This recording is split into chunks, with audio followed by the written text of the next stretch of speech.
I died once, pushed off a rooftop by my own sister, discarded by the man I thought loved me. But fate gave me a second chance. And this time I wasn't here to cry or forgive. I smiled, played along.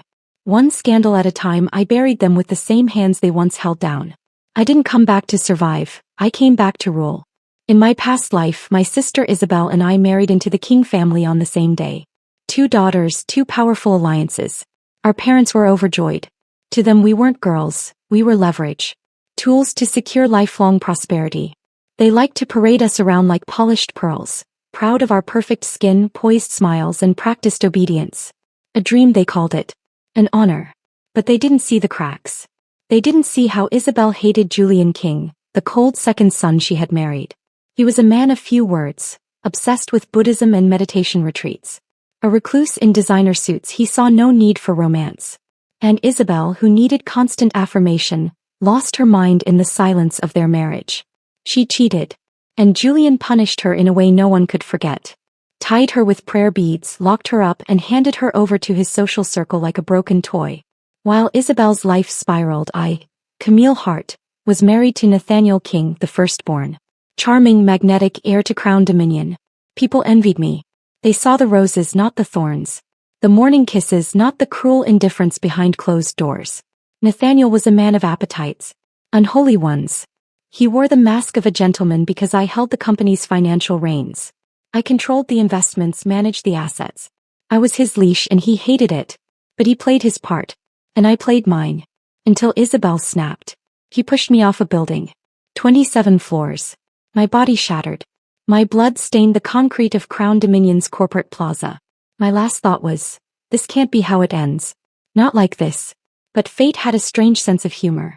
Because when I opened my eyes, I wasn't on a hospital bed. I was in my old bedroom. The lilac curtains danced in the breeze. My vanity table stood untouched. My skin flawless. My hands unscarred. My reflection young again. I was 17. And the date on the calendar? The day of our engagement banquet. I didn't scream. I didn't cry. I sat in silence, my breath shallow, hands clutching the sheets as the memories of my last life surged like a tidal wave. The laughter. The lies. The betrayal. The fall. But most of all, the truth. That Isabel, my sister, had hated me long before she ever dared to show it. Downstairs, the sound of footsteps and chatter floated up. I stood slowly, crossing to the window. The driveway was packed with catering vans. White roses were being carried inside. Staff buzzed like bees in a hive. A celebration was brewing. Just like before. And Isabel? She was down there. I could feel it. The false sweetness. The venom cloaked in affection. I showered, dressed in the same pale blue dress I remembered wearing that morning, and walked down the staircase with quiet purpose. When I reached the landing, I saw them, our parents seated on the velvet couch, chatting eagerly with a butler.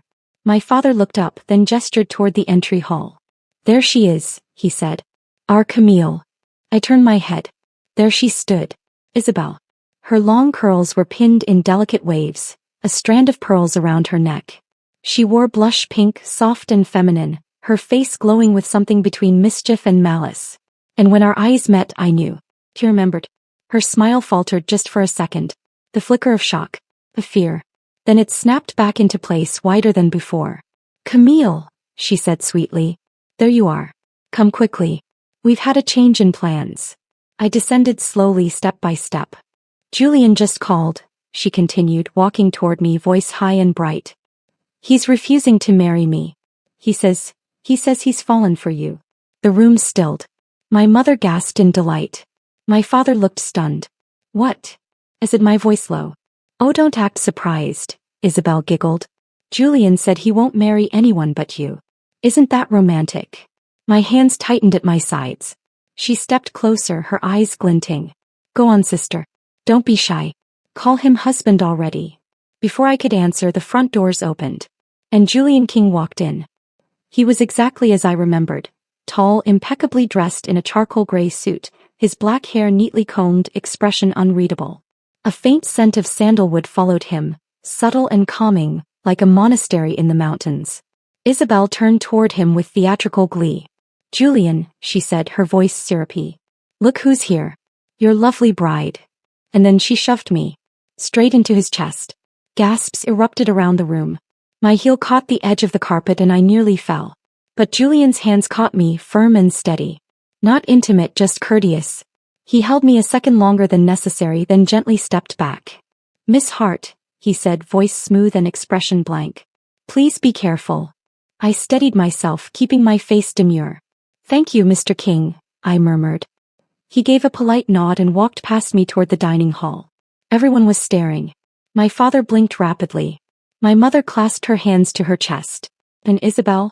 She was practically trembling with joy. She leaned in and whispered, "You're welcome, dear sister. I just gifted you the coldest man alive." I smiled. But inside I whispered back, "And I'll make him fall for me this time, just to watch you burn." That evening the engagement banquet began in full swing.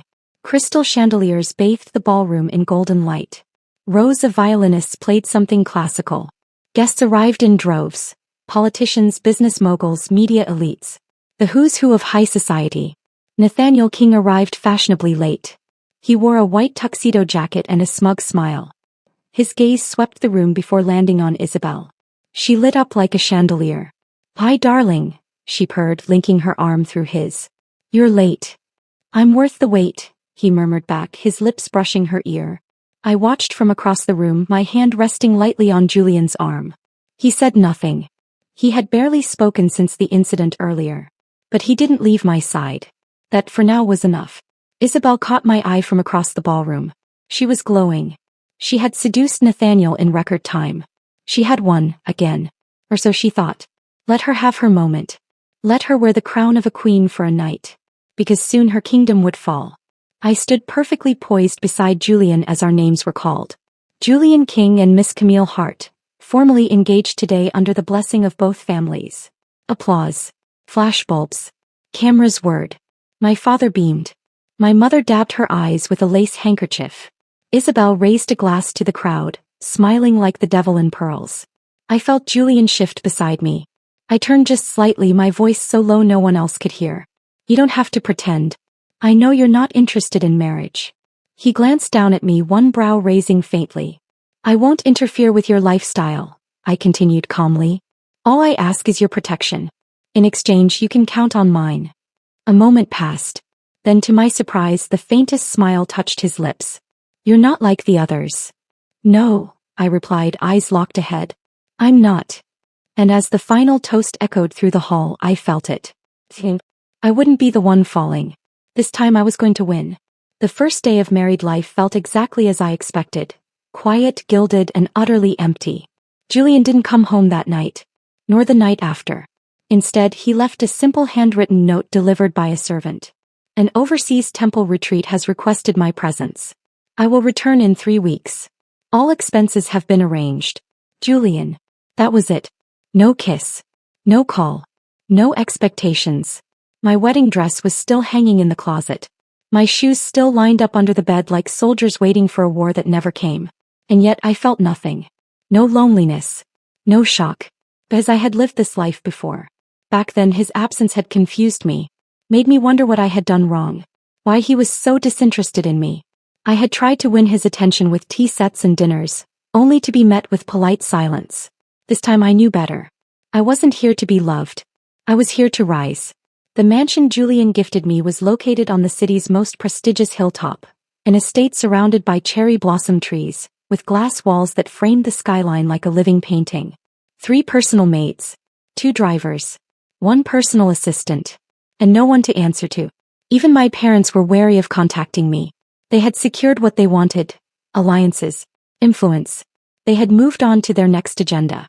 I spent my mornings walking barefoot across the heated floors, sipping tea from bone china cups, watching the sun rise through crystal panels. My afternoons were spent flipping through old newspapers.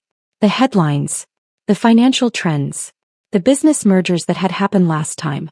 I took notes in a leather-bound journal, my handwriting as precise as a scalpel. I wasn't investing yet. Not yet. But I was remembering, calculating, relearning the world I was about to reshape. Isabel, on the other hand, couldn't stop flaunting herself. Every hour a new social media post. Her and Nathaniel at a 5-star brunch. Her in a red backless dress on his yacht. Her laughing in the passenger seat of his Aston Martin. And of course the hashtags. Hashtag Mrs. King, hashtag Crown Dominionaire, hashtag wifey life. It was almost laughable. She had done it, locked down Nathaniel. She must have believed that since she had switched our fates, she had also switched the outcome. That she would now live my past life of power, wealth, and praise. Poor thing. She had no idea she'd married the devil in disguise. A week after the engagement banquet, Isabel called. I stared at the screen for a long time before answering. Her face appeared, perfectly lit, framed by silk pillows and designer wallpaper. "Camille," she greeted, voice honeyed.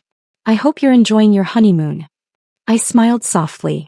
"It's been peaceful." Peaceful. Her brows rose with feigned sympathy. "I can imagine. Julian's not exactly the romantic type. But I'm sure he'll warm up eventually, or maybe not. He is a bit like a statue." "I'm sure you remember," I said calmly, watching her freeze for a second. She quickly recovered. "Well, Nathaniel is nothing like that. He's so attentive. We're heading to the Riviera next week. Just us, the yacht, and some champagne." She tilted the camera slightly to show a velvet jewelry box in her lap. Inside sat a 16-carat pink diamond. A rare piece from Crown Dominion's private vault. "Isn't it stunning?" she said, beaming. "It's worth more than most people's homes. But you wouldn't care about that, right? I mean, you've always been humble." A classic Isabel move. "I'm happy for you," I said. And I meant it. Because the higher she climbed, the farther she'd fall. Julian returned 10 days earlier than planned. I was in the garden pruning a few bonsai trees. An old habit I picked up in my last life to relieve tension. The gate opened and he stepped in holding a travel bag and a clay-wrapped bundle. He looked tired. Not in the way most men do after flights, but in the quiet way that comes from carrying too much silence. "Mr. King," I greeted, standing. He raised an eyebrow. "Julian is fine." I nodded. "You're back early." The temple's head monk suffered a stroke. I was no longer needed. He handed me the bundle. I unwrapped it carefully. It was a handcrafted teapot, rough, earthy, and elegant in its simplicity. "I thought you might like it," he said. "You drink a lot of tea." Something about the way he said it made me pause. He had noticed. I smiled faintly. "Thank you. It's beautiful." He nodded once, then turned and walked into the house. Still silent. Still distant. But I wasn't bothered. Because something had changed. For the first time in either life, Julian King had observed me. That was enough. A few days later, Isabel hosted a brunch at the Crown Dominion estate. Of course I was invited. The wives of wealthy heirs were expected to make appearances. It was all part of the performance. Smiles, dresses, and subtle daggers. I wore an ivory silk pantsuit and diamond hairpins Julian had mailed from Kyoto. My assistant chose a minimalist Birkin to pair it with. I let her. I wasn't here to impress. I was here to watch. The Crown Dominion estate hadn't changed. Massive crystal chandeliers, Italian marble, 1,000 too many mirrors. Nathaniel loved reflections, especially of himself. Isabel greeted me with air kisses and syrupy sweetness. "Camille, I'm so glad you came." Her eyes darted to my bare neck. No flashy necklace. No giant gem. He relaxed. The guests gathered under the glass atrium. Isabel stood beside Nathaniel, champagne in one hand, her other hand resting possessively on his chest. "I just want to thank everyone for their love," she said with a practiced giggle. "Being married to Nathaniel has been a dream come true." A few women applauded. Some rolled their eyes. "She always wanted to be me," Isabel had once told someone behind my back in our last life. "Now she finally gets to be Julian's ghost." Well, I was here. And I was very much alive. "Camille," she called sweetly, "you've been so quiet. What's married life like for you?" "Monastic." I smiled. "Liberating." She blinked. "You know," I continued, swirling my glass, "some husbands treat their wives like dolls. Others treat them like partners. Julian treats me like an equal. No interference. No theatrics. Just peace." Someone murmured in agreement. Isabel's lips twitched. "And besides," I added lightly, "between your social media schedule and yacht trips, I'd say you're the one who's been spiritually abandoned." A ripple of quiet laughter followed. Isabel's expression soured. Nathaniel, for all his charisma, offered her no rescue. He was too busy chatting with a redhead in heels 3 inches too high. I stepped back, letting my smile linger just long enough to remind her. I didn't need a man on my arm to win. Later that evening, Julian called for me. I found him in his study, barefoot, seated in lotus position on a meditation mat. Candles flickered around him. "I've signed over the estate on Hawthorne Hill," he said simply. I blinked. "To me?" "Yes. You'll manage it from now on. Or sell it." "I don't care." I stared at him, unsure. "You trust me that much?" "No," he said, looking at me calmly. "I don't trust anyone. But I find you efficient." He stood, straightened his sleeves, and looked at me with those unreadable eyes. "You're not what I expected." I stepped closer. "What did you expect? A wife who'd try to melt me with affection? Or scream at me for being cold? You did neither." "I'm not here to change you," I said. "I'm here to survive." He didn't smile. But something softened around his eyes. "I suspect," he murmured, "you're here to do more than that." He turned and walked out. And in that moment I realized, Julian King may have been cold. But he wasn't blind. The day of Isabel's wedding arrived with the subtlety of a thunderclap. Every society column buzzed with headlines. Crown Dominion's heir marries belle of the elite. Nathaniel King and Isabel Hart tie the knot in unparalleled luxury. A wedding worth over $300 million. It was less a union and more a coronation. Isabel had spared no expense, and she wanted the world to know. The venue was a private island off the coast, bought specifically for the ceremony. The entire guest list had to be flown in by chartered helicopters and yachts. Paparazzi weren't allowed, but high-profile influencers were. And they documented everything. The gowns. The gold-accented altar. The imported swans. I watched it all unfold with detached amusement as Julian's driver dropped me off at the marina. I was dressed in slate gray silk, elegant, understated. My only jewelry was a pair of diamond earrings Julian had gifted me the night before with a one-line note. "If you must go, don't embarrass me." He wasn't attending. Of course not. Julian hated spectacle. And frankly, so did I. Still, appearances had to be kept. I was the younger Hart sister. The new Mrs. King's family. The wife of the second son. The perfect prop. The ceremony was designed like a royal fantasy. Rows of fresh orchids arched into floral tunnels. A custom-built glass walkway led down to the beach, where the bride would arrive by gondola. Yes, a gondola. Imported from Venice. I took a seat near the front, crossing my legs as cameras flashed from all angles. Every guest here was dressed to compete, but Isabel had already won. He made sure of it. A dramatic pause. And then, there she was. Isabel Hart, now Isabel King, stepped onto the aisle with a practiced smile and the kind of self-importance only the truly insecure ever learned to perfect. Her gown sparkled with hand-stitched crystals. The diamond tiara atop her head could have fed 10 villages. And around her neck she wore a pink diamond the size of a goose egg. Whispers rippled through the crowd. "That's the Rosalind gem. It was locked in Crown Dominion's vault for decades." He gave it to her? Already. She smiled as the buzz built around her.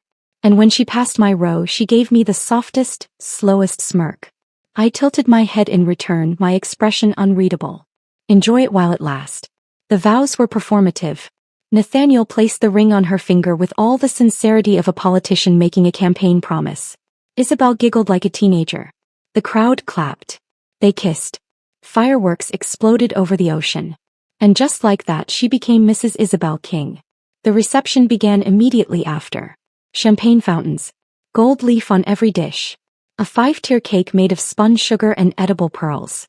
Isabel glided through the crowd, holding Nathaniel's arm like she owned him. Maybe she thought she did. I watched her pose for pictures with him, lean in too close when women got near, and shoot me little glances like she was daring me to react. I didn't. Instead, I sipped my wine, laughed with investors I already knew from my last life, and played the quiet, beautiful mystery in the corner. The one nobody could quite figure out. Eventually she cornered me. I knew it was coming. "Camille," she said, plopping into the seat beside me, her dress ballooning around her like she was holding court. "Did you like the ceremony?" "It was impressive," I said honestly. She beamed. Nathaniel wanted everything to be perfect for me. The flowers, the yacht, the ring. She held out her hand dramatically, letting the pink diamond catch the light. 65 million. Custom cut. "It's beautiful," I said. "A bit heavy maybe. But I suppose if it ever gets too much, you can use it as a paperweight." Her smile froze. I took another sip of wine. She composed herself. "Julian didn't come? He's not fond of public events. Or marriage, I hear." "True," I said with a soft smile. But he's fond of peace. And silence. Which I'm quite good at. She leaned in. You really don't care that I'm Mrs. King now, do you? Not at all, I said lightly. You're perfectly suited. Flashy. Loud. Addicted to attention. She narrowed her eyes. Be careful, Camille. He's mine now. I looked her straight in the eye. Then you should really start getting tested. She blinked. Excuse me. I leaned closer, my tone lower, just enough for only her to hear. You do know Nathaniel had a thing for men. In dresses. Right? Or were you too busy collecting jewelry to notice? Her cheeks went white. I continued, but I'm sure it's all in the past. Right. He stared at me, stunned. I rose gracefully, setting my empty glass down. Congratulations again, sister. You've truly outdone yourself. I hope the honeymoon's as memorable as the wedding. And I walked away, heels clicking softly on the marble floor, leaving her sitting there, clutching her wine glass like a lifeline. That night the wedding photos went viral.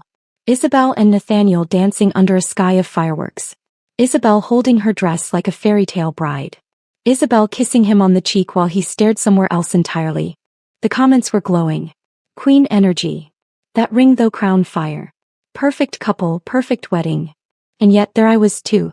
One photo of me standing alone under a string of fairy lights, looking back over my shoulder in a storm gray dress. Caption read, "Who is the mystery woman beside Julian King?" Funny. I wasn't beside anyone. But somehow I was already being noticed. The next morning I received a video call. I didn't even check the name. Isabel appeared on screen in a silk robe, her hair perfectly curled, her lips cherry red. "Camille," she said, trying to sound casual. "Just thought I'd show you something." She tilted the camera. There, sitting on the vanity table, was a new necklace. Emeralds this time. Emeralds and sapphires. Gorgeous, right? Nathaniel gave it to me this morning. Said I deserved to be spoiled. "I'm sure you do," I replied. She smiled. "He was so gentle last night. Kind of. A real man. And sober." Her smile twitched. "Excuse me. Just wondering. Nathaniel used to need a drink or two to perform. Or someone in the room who wasn't his wife." "You're disgusting. I'm not the one married to him." She glared. "You think this makes you better than me? You're married to Julian, Mr. Ghost of the family. He won't even touch you." I smiled sweetly. "Touching me isn't a requirement. Staying out of my way is." Her face hardened. "I suggest you enjoy the honeymoon phase," I said calmly. "Because if Nathaniel is anything like before, you'll be spending the rest of the marriage dodging diseases and tracking his location." She hung up, and I smiled. That evening I sat in my garden with a cup of tea, the city lights stretching far below. Julian joined me for the first time in days, dressed in all black, his expression unreadable as always. "How was the wedding?" he asked. "Overdone," I said. She looked like she was auditioning for a throne. He didn't laugh, but he did pour me tea. "She thinks she's won," I murmured. Julian raised an eyebrow. "Has she?" I smiled faintly, swirling the cup in my hand. "No," I said. "She's just set the stage for her downfall." When Julian's mother smiled at me during brunch, I should have known it was a trap. We were seated in the East Pavilion of the King family estate, surrounded by orchids and calla lilies flown in from Osaka. Isabel was gushing about some event she'd hosted at the Crown Dominion Hotel, laughing a little too loudly, her hands fluttering like butterflies as she relished the attention. Julian sat beside me in silence, sipping tea. Across from us, Victoria King, his mother and the unofficial queen of the dynasty, folded her manicured hands and tilted her head. "Camille," she said with warmth that felt too measured, "you've adjusted so quickly. But I do wonder, what are your plans?"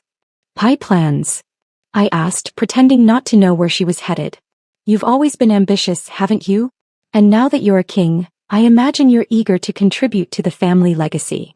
Beside me, Julian set his teacup down with a quiet clink. He didn't speak. He didn't have to. His mother's games weren't new. I smiled softly. "Of course. I'd be honored to contribute. If there's a way I can help. I'm ready." Her eyes glittered with satisfaction. "How wonderful," she said sweetly. "The Crown Dominion fashion division has been underperforming." Pause. A smirk. "It's yours." Fashion. Of all things, they gave me fashion. The division had been losing money for years. Multiple directors had come and gone, both local and international. The most recent one had left in tears after an industry blog called the Crown Dominion line, a laughable attempt at couture by bored billionaires. It was, in short, a graveyard. Even Isabel looked startled when she heard the news later that day. "You took it?" she asked, eyebrows raised in disbelief. "Seriously?" "I did." She blinked, then smirked. "Good luck, sister. At least it'll keep you busy while Julian's off chasing his next spiritual awakening." What she meant was, "You're going to fail. And I'll get to watch." I let her believe it. The fashion division headquarters were located in a sleek glass tower downtown, half empty and reeking of desperation. My first day I walked in unannounced. The receptionists barely looked up. The staff clearly thought I was there to pose for photos, play dress up, or maybe redecorate the executive office. They had no idea. I met with the top-level team that afternoon. 10 managers, 2 design leads, and a marketing director who didn't even bother hiding her boredom during the meeting. I let them talk. Buzzwords. Excuses. Shifting blame. When they were done I stood. "You're all fired," I said calmly. They laughed. I didn't. "Effective immediately," I added. One by one the laughter died. "You can't just." "I can," I said, turning to my assistant. "HR has already prepared the separation letters. Their badges are deactivated as of now." That night news spread through the tower like wildfire. The new Mrs. King wasn't playing games. Over the next week I brought in new blood. I visited the top art and design universities across the country. Privately, quietly. I met with professors. Reviewed student portfolios. Offered one-on-one mentorships to the most promising candidates. And for those too young or unknown to be noticed by luxury houses, I launched an internal design competition. First prize, $300,000 and a full-time designer contract. Second prize, $200,000 in part-time mentorship. Third prize, $100,000 in portfolio sponsorship. Applicants flooded in.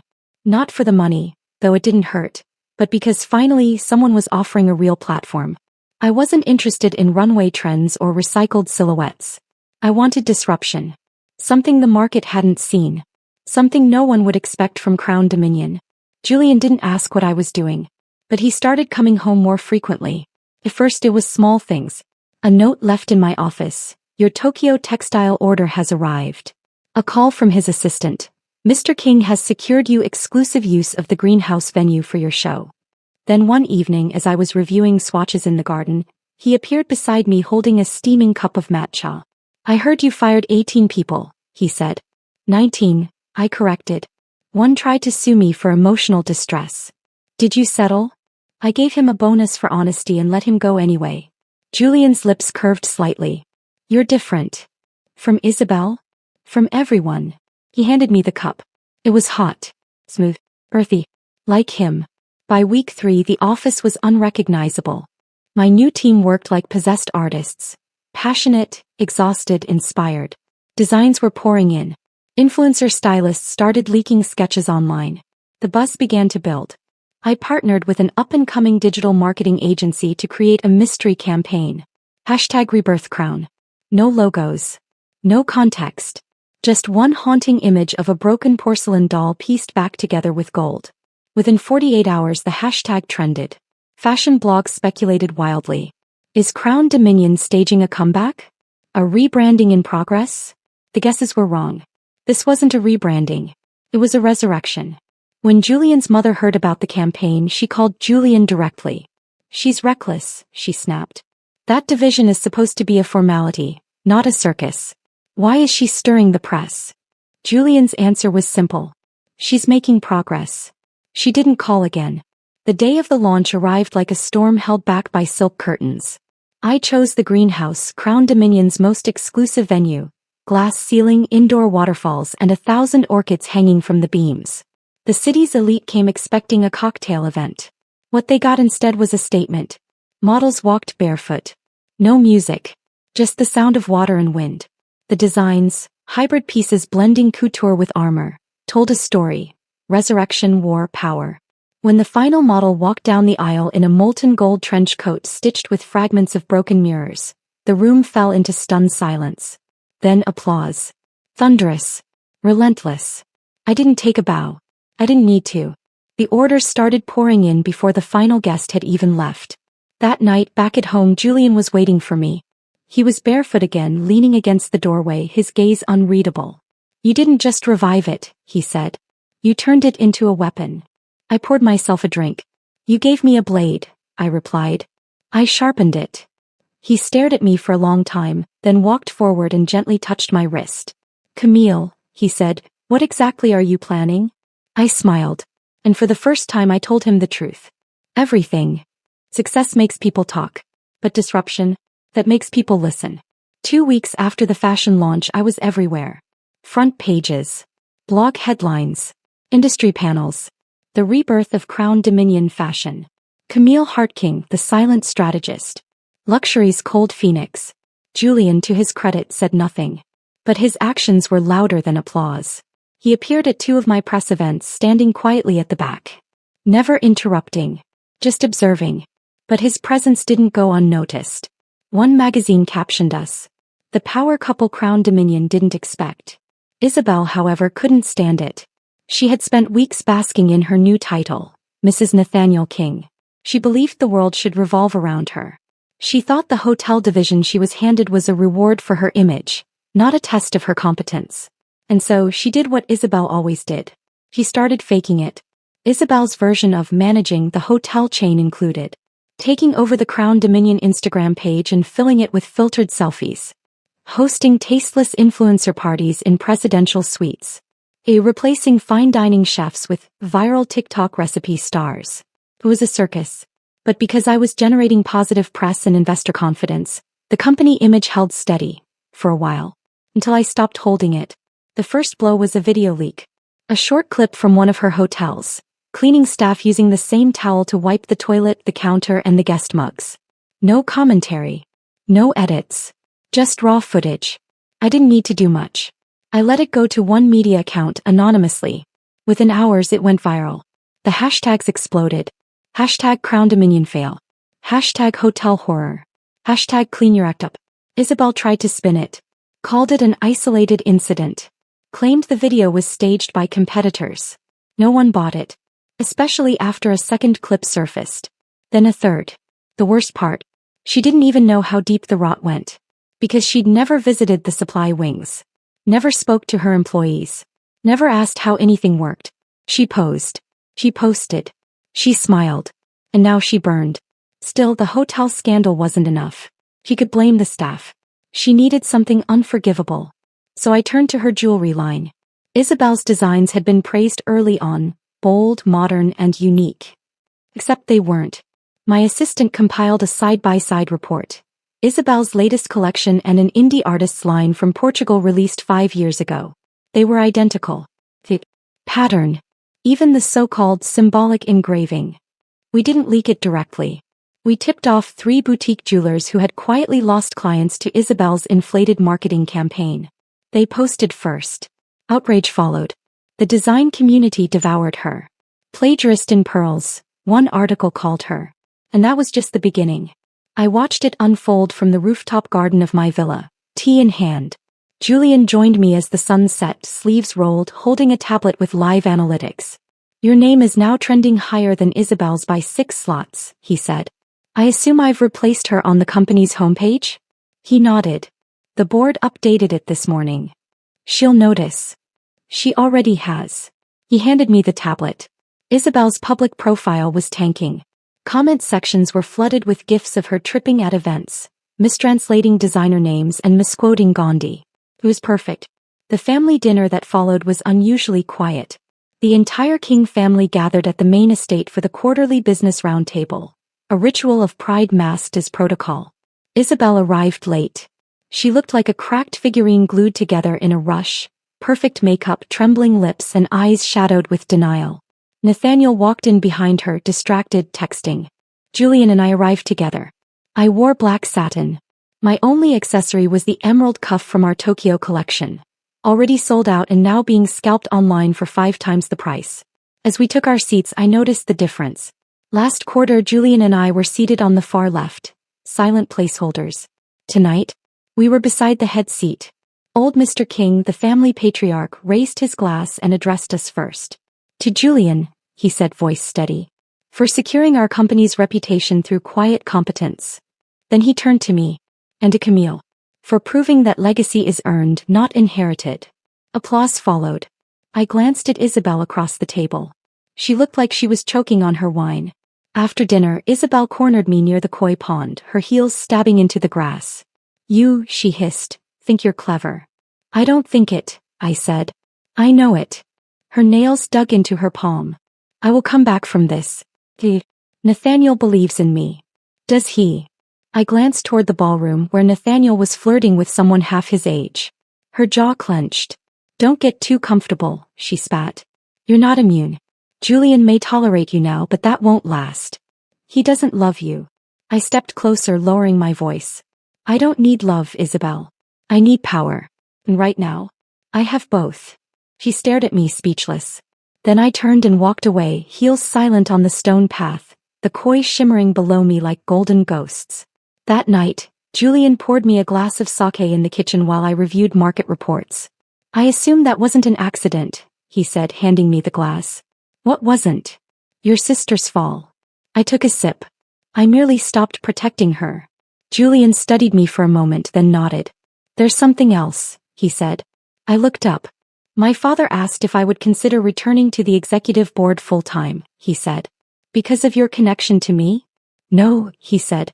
Because of your performance. And my proximity to it. I smiled. So they're finally realizing the value of the second son. His gaze was steady. They're realizing the value of the woman beside him. Power doesn't collapse overnight. It rots slowly beneath the surface, until one nudge sends it crumbling into ash. Nathaniel had always thought himself untouchable, the golden boy of Crown Dominion. The first son, the heir, the brand. But I knew better. Because I had seen his darkness from the inside. I had lived with it, covered for it, buried the bruises in diamond bracelets and the silence of private jets. In this life I would do none of that. This time I would let him fall, and I would make the world watch. It started with a message. Anonymous, of course. A single file sent to a mid-tier gossip site. Just enough credibility to avoid suspicion and just obscure enough to avoid detection. The video showed Nathaniel entering a private hotel suite with 3 other men and a transgender escort. All laughing, intoxicated and visibly high. I had the full footage. I only released 14 seconds. That was all it took. By midnight it was everywhere. The media detonated. Crown Dominion heir in explicit video scandal. Nathaniel King. Drugs, escorts and secret parties? What happened at the Grand Meridian Suite 510? The video was clipped, blurred and looped endlessly on talk shows. Anonymous sources began coming forward.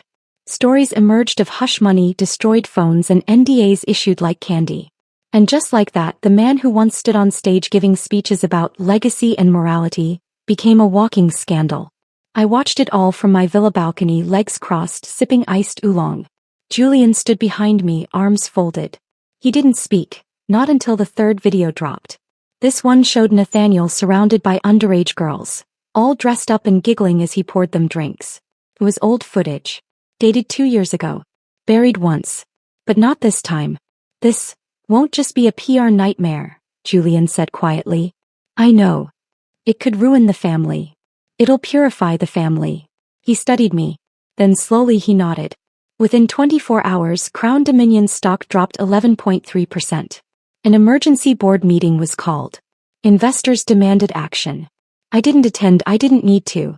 Julian went in my place in a perfectly tailored navy suit, speaking little and listening even less. When the vice president's seat was addressed, Julian stood. My brother is unwell, he said smoothly. For the sake of the brand and the integrity of this institution he must step down, at least temporarily. The word temporarily was a formality. Everyone knew it was permanent. By the time Julian returned that night, Nathaniel had been suspended indefinitely. Isabel called me that night, sobbing. He's innocent, she wailed. You know what this media does. They twist everything. You know him, Camille, you know he wouldn't. I knew him, I said coldly. I knew everything. She gasped. You did this. No, Isabel. Nathaniel did this. You're jealous, she spat. You couldn't handle that I got the better man. I laughed softly. The better man? You mean the one who now faces criminal charges for trafficking and abuse? You're a monster. No, sister, I whispered. I'm your mirror. She hung up. The collapse had only just begun. I turned my attention to Nathaniel's circle, the men he partied with, drank with, covered for. Using a network of private investigators and a few contacts from my past life, I compiled a dossier. Drugs, underage escorts, tax evasion, money laundering. It was all there. I sent it to an international journalist known for exposing elite corruption. She ran the story in under 12 hours. The police launched an internal inquiry. 3 of Nathaniel's closest friends were arrested within a week. And though Nathaniel's own drug tests came back negative, the public had already made up its mind. He was guilty. He was done. Julian watched it unfold with chilling stillness. He was no longer just the second son. He was the clean one. The capable one. The one who stood beside the woman rebuilding everything the Kings had nearly destroyed.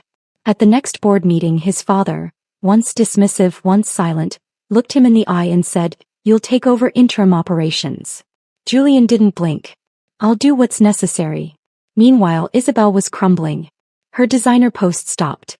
Her flawless photos disappeared. She was seen outside a clinic wearing sunglasses and a scarf, pushing past reporters as they screamed questions.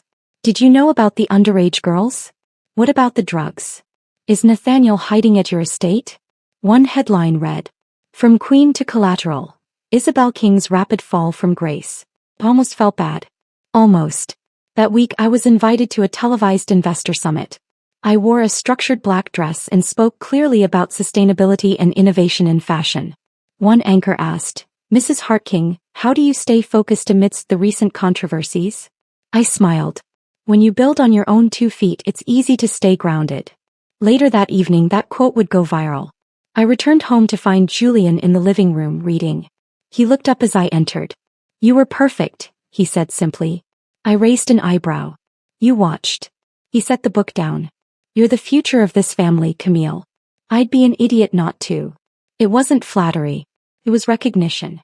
Nathaniel tried to fight back, of course. He released a half-baked statement blaming fabricated footage and political enemies. He tried to rally allies, but most had already vanished. At the next shareholders' gathering, his name was quietly removed from the vice president plaque. In its place, Julian King. And directly under him, Camille Hartking, executive director of brand strategy. I signed the paperwork with steady hands. When I exited the boardroom, reporters surged forward. "Mrs. Hartking, how does it feel to rise so quickly?" I smiled, brushing past them with grace. "Natural." Later that night, Julian and I stood on the rooftop balcony of the Crown Dominion Tower, the city glittering below. "Do you feel satisfied?" he asked. "No," I said honestly. "Why?" "Because I'm not finished yet." He looked at me, a faint flicker of pride in his eyes. "Then let's finish it." The message came on a Thursday evening. Short, plain, deceptively innocent. "Let's meet. No cameras. No claws. Just sisters. Rooftop. Midnight." I stared at the screen, the edges of my mind curling with déjà vu. Rooftop. Midnight. That was where it had ended for me in the last life. Isabel's last smile before she pushed me off the ledge still haunted me sometimes, ghosting through my dreams like a cruel echo. She hadn't even screamed, just watched me fall. And now she wanted to meet there again. This wasn't nostalgia. It was a trap. Perfect. I wore black. No jewelry. No heels. No expression. Julian watched from the foyer, eyes calm but unblinking. "I can come with you," he said. I buttoned my coat. "You won't need to." His gaze lingered. "She's desperate." "I know. And dangerous. I'm counting on it." The rooftop of the old Crown Dominion Tower hadn't changed. Same steel rails. Same blinking red lights above the skyline. Same humming silence that made the city feel too far, too cold. Isabel stood near the edge in a long crimson dress. Her hair whipped in the wind. The fabric clung to her body, revealing bruises, ugly purple-black blooms that even designer silk couldn't hide. She turned as I stepped forward. "Camille," she said, voice thin. "You came. I figured you'd want to finish what you started," I replied. She smiled, unhinged, glassy. "You're clever. Always were. I used to hate that." I said nothing. She stepped closer. "You destroyed everything," she whispered. "You stole my spotlight. My place. My husband." I let out a short breath. Your husband destroyed himself. No, she snapped. You turned him into a monster. You made the world hate me. I gave up everything for this family. Everything. Her hands were trembling. I wanted you humiliated, she said. But you kept rising. Like a disease that won't die. I tilted my head. And here I thought you invited me for a sisterly chat. She laughed. A choked, broken sound. Do you believe in past lives, Camille? I do now. She took a slow step forward, her voice sharp and brittle. Then you should know, in every one of them you die first. From beneath her dress, her hand emerged, clutching a knife. I didn't flinch. I let Ethan ruin you last time, she said, voice rising. But this time I'll do it myself. She lunged. But she never made it far. The rooftop door burst open. Shouts. Gunmetal flashes. Boots on steel. Drop the weapon. Isabel froze, eyes wide, the blade inches from my chest. 10 officers swarmed in, weapons drawn, floodlights painting her in white. She stared at me. You knew. I knew the moment you signed the invitation. I stepped back as 2 officers tackled her to the ground. The knife clattered across the concrete. She screamed, rage, shock, betrayal.